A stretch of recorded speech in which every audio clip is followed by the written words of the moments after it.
જયેશ રાદડિયાએ જામકંડોરણાના સમૂહ લગ્નમાં લેઉવા પાટીદાર સમાજ પર કરેલા નિવેદનને લઈ વિવાદ હજી નથી થમ્યો। જયેશ રાદડિયાના નિવેદનને અપરિપક્વ ગણાવનાર પાટીદાર અગ્રણી અને ખોડલધામના ચેરમેન નરેશ પટેલના નજીકના પરસોત્તમ પીપળિયાએ કર્યો મોટો દાવો।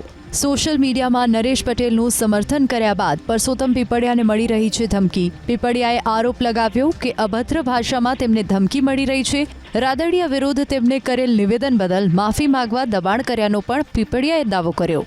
અભદ્ર ભાષા, અપશબ્દો, બધા પ્રકારની ધમકીઓ બધું આવ્યું, એ સ્વાભાવિક છે, સ્વીકાર્ય છે। બધા તેમની સોચ પ્રમાણે વ્યવહાર કરે તો ઠીક છે, એનાથી કોઈ મારી દૃષ્ટિએ ડરીને તમે તમારા ગોલ સિદ્ધિને અવગણી શકો નહીં। જયેશ રાદડિયાએ જામકંડોરણાના સમૂહ લગ્નમાં લેઉવા પાટીદાર સમાજ પર કરેલા નિવેદનને લઈ વિવાદ હજી નથી થમ્યો।